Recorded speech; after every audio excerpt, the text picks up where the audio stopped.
control. If there's any kind of cyber attack, they should be responsible for the so-called Russian attacking our cyber system and getting all this email and somehow dump it to WikiLeaks and Julian Assange release them, and that hurt Hillary Clinton. There's no Russian that point a gun to our heads and say don't vote for Hillary Clinton. I mean, are you serious? This is so ridiculously funny. But they couldn't. So everything was going their way, the DNC, right? And Hillary's supposed to be shooting, but it didn't go that way. American people voted for Donald Trump because we do need to drain the swamp, the establishment, and everybody that turned against him, the MSM. I mean, they hate Trump and everything. So they go, oh shit, oh, what are we gonna do? Okay, let's dig it out. Oh, this is just blame the Russians, Donald Trump, because you have to understand how evil that thought behind that is. They're saying blaming the Russians, that's the only way that they can use that as a reason of treason. Yes, reason for treason to try to bring down Donald Trump. That was the only reason for them to try to really to pretty much cancel out your votes, and they were just saying you're nothing. You are nothing, and that's what they did with the judges. They're saying you're nothing. You know, like California, we voted against the same-sex marriage, and you know, the easiest excuse for the judge, liberal damn judges. That's why you got to change the system for him to just strike down millions of people's vote. What are we voting for? We just fucking want to strangle that freak, right? Just strike it down and say, oh, this is based on discrimination, so they nullify your vote. And this is the way they try to nullify our votes, by saying that Donald Trump colluded with the Russians. When they're, in fact, for the past 8 years, they were sitting in the White House and they were sitting in the NSA, FBI, CIA, whatever, and they never said, complain about the collusion. All of a sudden that come up. Oh, that's a great excuse. So, Senator, anyways, I fast forward to the hearing, right? A couple of things that happened I thought was interesting. Senator Burr did say, ask James Comey, oh, okay, so Russians broke into the computer, the DNC computer. Oh, yes. And have the FBI, have you guys examined the computers that was allegedly broken into? Oh, no. Aha! Why is that? Why is that? Oh, James Comey says, what had happened is, well, this is funny. I mean, in real life, this, of course, would never stand, but your tax dollars paying for all this bullshit. So Comey says what happened is that we were going to send our guys to pick up those computers, right? Because all of a sudden Wasser, what's her name? She's fired. Wasserman Schultz, Elizabeth Warren. Anyway, so she said, our computer got hacked, but I think Russians, right? Okay, we'll send some people to pick them up. Oh, no, you better not touch our computer. Can you imagine that? It's like you calling the cops for a crime scene, say there's a crime being committed. We're going to examine the evidence. Oh no, you touch nothing. Collection of fingerprints, right? Cyber fingerprints. Because they were afraid that all these is going to come out. Like, they're the ones that who rigged the election. And there are probably some more damning evidences about everything else, about from Benghazi, Fast and Furious.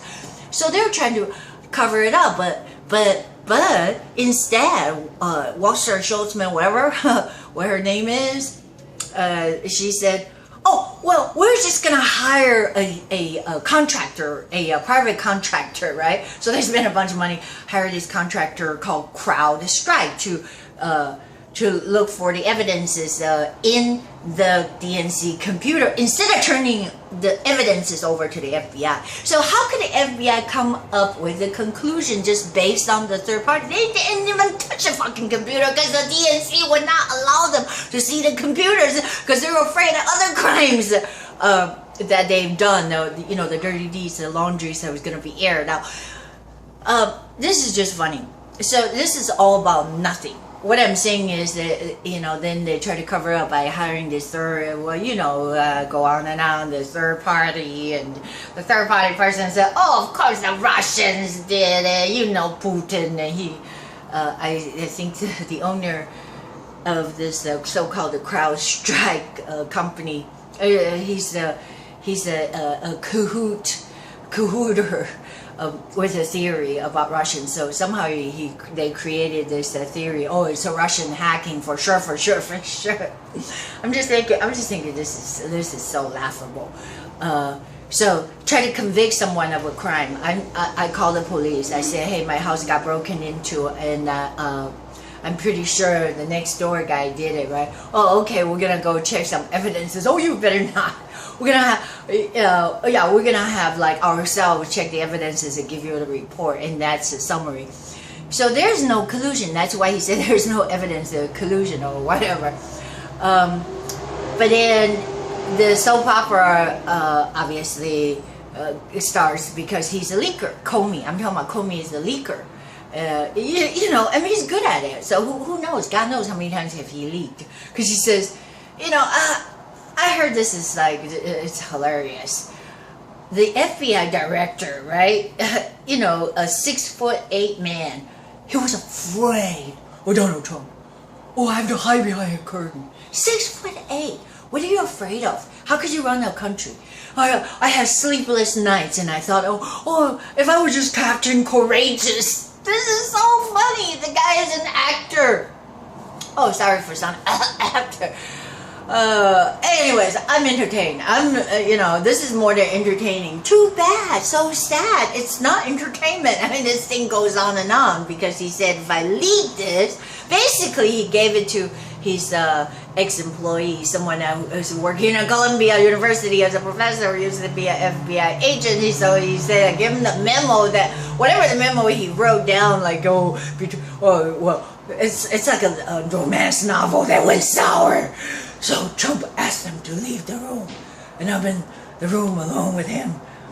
I'm thinking to myself, oh my God, what should I say? It's just too funny.